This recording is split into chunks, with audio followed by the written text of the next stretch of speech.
పాడి పంటలు ఛానల్ వీక్షిస్తున్న రైతు సోదరులకు నమస్కారం. ఈనాటి అభ్యుదయ రైతుల పరిచయవేదిక కార్యక్రమానికి కృష్ణా జిల్లా గుడివాడ మండలం దొండపాడి గ్రామానికి చెందిన అభ్యుదయ రైతు శ్రీ వల్లూరిపల్లి వెంకట రాజేంద్ర ప్రసాద్ గారు పాడి పంటలు ఛానల్కి విచ్చేశారు. నమస్తే అండి. నమస్తే. వీరు వరి మాగాణుల్లో మినుము సాగు చేస్తున్నారు. శాస్త్రవేత్తలు సలహాలు సూచనలు అనుసరించి మినుములో నూతన రకాలు సాగు చేస్తూ మేలైన యాజమాన్య పద్ధతులు పాటిస్తున్నారు. వీరు సాగు చేసే విధానం గురించి ఛానల్ ద్వారా రైతు సోదరులకు తెలియజేస్తారు. రైతు సోదరులకి నమస్కారం. మినుములో ముందుగా విత్తన ఎంపిక నుండి దాని దిగుబడులు ఆధారపడి ఉంటాయని నేను దృఢంగా నమ్ముతున్నాను.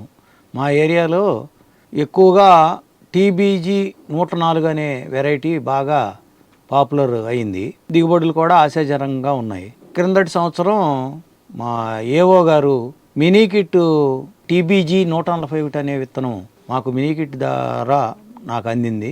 దాన్ని 1 సెంటు నేలలో దాన్ని డెవలప్ చేశాను. దాదాపు 1 సెంటుకి 32 కేజీలు దిగుబడి వచ్చింది. ఈ సంవత్సరం ఎకరం 30 సెంట్లు పెట్టడం జరిగింది. ఇప్పుడు పైరు 35 నుంచి 40 రోజుల మధ్యలో ఉంది. ఇప్పుడే పూత అనేది స్టార్ట్ అయింది. 80 రోజులు దాని పంటకాలం. ఇప్పుడు వరకు ఆరోగ్యంగానే ఉంది.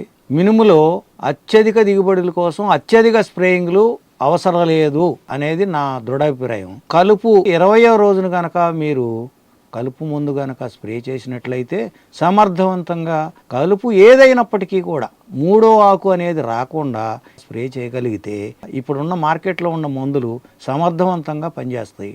దానికి నేను 2-3 సంవత్సరాల నుంచి 20వ రోజు తప్పితే 21 రోజు స్ప్రే చేస్తున్నాను. నేను విత్తనాలు కూడా ఎక్కువ క్వాంటిటీలో జిమ్మకుండా 20 నుంచి 21 మాత్రమే విత్తటం జరుగుతుంది. ఒక చోట బాగా విపరీతమైనటువంటి ఒత్తుగా, ఒక చోట పలచన అటువంటి లేకుండా సమాంతరంగా చక్కగా జిమ్మినట్లయితే చేనంతా కూడా ఒకే రకంగా ఉండటం జరుగుతుంది. విచక్షణారహితంగా గనక మనం కొట్టినట్టయితే మిత్ర పురుగులు చనిపోయి శత్రు పురుగులు బెడద ఎక్కువయ్యి పర్యావరణానికి హానికరమైనటువంటి సైపర్మైత్రిన్ మందులు వాడకూడదు అని వ్యవసాయ శాఖ వాళ్ళు మనకు ఎప్పటి నుంచో చెప్తున్నారు. మనం విపరీతమైన ఒత్తుగా మనం జిమ్మకూడదు. జిమ్మితే గనక మనమే నష్టపోతాం. ఆ పురుగులు లోపలే ఉండిపోయి మనకు బయటికి కనపడవు. సమర్థవంతంగా నివారించడానికి మొక్కల సంఖ్య ఎక్కువగా ఉండటం అది ప్రధాన కారణం అని మన ఆత్మ విభాగం వారు, వ్యవసాయ శాఖ వారు ఇద్దరు సంయుక్తంగా మీటింగ్లో చెప్పడం జరిగింది. ఇకపోతే బంగారు తీగ అనేది 2-3 దశలుగా వస్తుంది. పూత దశలోనూ వస్తుంది, కాయ దశలోనూ వస్తుంది. పరిస్యూట్ లాంటి మందులు కాకుండా గ్రామోక్సిన్ అనే మందు ప్రారంభ దశలో, అదంతా చేనంతా స్ప్రెడ్ అయిన తర్వాత కాదు సుమా, కొద్ది దశలో మనం కొట్టుకోగలిగితే అన్ని సమగ్రంగా దాన్ని మాడిపోతుంది. గ్రామోక్సిన్ అనేది మినుతో సహా మాడిపోతుంది. కాకపోతే మనం స్ప్రెడ్ అవ్వకుండా చేసుకోవచ్చు. మనం నేలని రక్షించాలి. అన్నిటినీ దృష్టిలో పెట్టుకుని ఏమిటంటే గ్రామోక్సిన్ అనే మందు కొట్టుకోవచ్చు అని వాళ్ళు పరిశీలన ద్వారా తెలియజేశారు. మీరు పురుగు మందులు మ్యాక్సిమం 3 లేదా 4 స్ప్రేయింగ్లతోనే మీరు సరిపెట్టండి.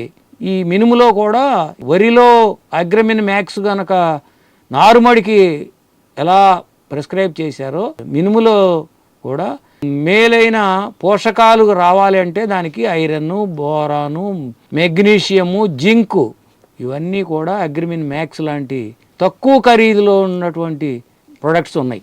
అటువంటి తక్కువ పెట్టుబడితో ఎక్కువ ఉపయోగం ఉన్నటువంటి అగ్రిమిన్ మ్యాక్స్ లాంటివి కొట్టుకుని తెగుళ్ళు కూడా 4-5 రకాలు కాంబినేషన్ కాకుండా సూటి మందులే కొట్టుకుని దీన్ని మీరు ఖర్చుని గణనీయంగా తగ్గించుకుని దిగుబడులు పెంచుకునే దిశగా మీరు ఆలోచించండి. 25 నుంచి 30 రోజుల మధ్యన తడుపుకోవటం అలవాటు. అది బంక నేల, నల్లరేగడి నేల, మెరక నేల, పల్లపు నేల, చౌడు నేల ఇవన్నీ కూడా మీరు దృష్టిలో పెట్టుకుని బాగా క్లౌడీగా ఉండి మంచు విపరీతంగా ఉంటే అసలు తడుపుతో పని లేదు. బాగా బెట్ట పరిస్థితులు, విపరీతమైన టెంపరేచరు ఇటువంటివి కనుక ఉంటే కనుక మీరు లైట్గా తడి పెట్టండి. సేంద్రియ ఎరువులను కనుక మనం భూమికి ఇచ్చినట్లయితే భూమి భౌతిక స్వభావం మారాలి. కాంప్లెక్స్ ఎరువులు, యూరియా వల్ల ఉపద్రవం వస్తుందనే కేంద్ర ప్రభుత్వం వారు యూరియా కోట రైతులకి తగ్గించారు. వాళ్ళు అభిప్రాయపడినట్టే భూమి స్వభావం దెబ్బతింది. పంట సమయంలో దాన్ని సమగ్రంగా 80 రోజులు పంట కాలం అనుకుంటే 80 రోజులు దాన్ని నిలబెట్టుకోవాలంటే భూమి బాగుండాలి. స్వభావం బాగుండాలంటే మనం పెట్టుబడి పెట్టాలి. పెట్టుబడి అంటే వేరే పెట్టుబడి కాదు, పశువుల ఎరువు లేదా లభ్యం కాని పక్షంలో కంపల్సరీగా బాగా కలిగి దున్నేటువంటి పచ్చి రొట్ట ఎరువుల్ని కనుక మనం భూమిలో కనుక డెవలప్ చేస్తే, జీవన ఎరువులు కూడా మనం కొన్ని పిఎస్బి లాంటి ఎరువులు కూడా మనం అప్లై చేస్తే భూమిలో ఉన్నటువంటి భాస్వర ఎరువుల్ని కూడా అవి తీసుకుంటానికి అవకాశం ఉంటుంది. వాతావరణంలో ఉన్నటువంటి నైట్రోజన్ కూడా గ్రహించడానికి, వేరు వ్యవస్థ బలంగా ఉండటానికి, వేరు వ్యవస్థ ద్వారా మొక్క బ్రాంచెస్ ఫ్లవరింగ్ ఇవన్నీ ఉండటానికి బాగా ఉపయోగపడుతుంది. ఈ భూమిని కనుక మీరు బలోపేతం చేసుకుంటే 10 కాలాల పాటు మనకి రెండవ పైరు లాభదాయకంగా పప్పు దినుసుల్లో మనం స్వయం సమృద్ధి చేయగలము. మినుము వ్యర్థం ఏదైతే ఉందో మినప్పొట్టు, దాన్ని హార్వెస్టర్ ఉపయోగించి నూర్పిడి చేస్తున్నారు. హార్వెస్టర్ ఉన్న చేను మొత్తం అది స్ప్రెడ్ చేస్తుంది. చిన్న గాలిగుట్టలు వేసుకుంటూ దాన్ని హార్వెస్ట్ చేసుకుంటూ వెళ్ళిపోతుంది ఆ మిషను. దానివల్ల ఏంటంటే చివరి దశలో ఉన్నటువంటి బంగారు తీగ అనేది మొత్తం చేనంతా వచ్చే సంవత్సరం స్ప్రెడ్ అయ్యే అవకాశం ఉంటుంది. దాన్ని నివారించడానికి వరి గనక మనం ఎలా అయితే కుప్పగా వేసుకుని ఎలా నూర్చుకుంటున్నామో, మొత్తం చేలో ఉన్నటువంటి గుట్టలన్నీ ఒక కుప్పగా పెట్టుకుని దాన్ని థ్రెషర్ అంటారు.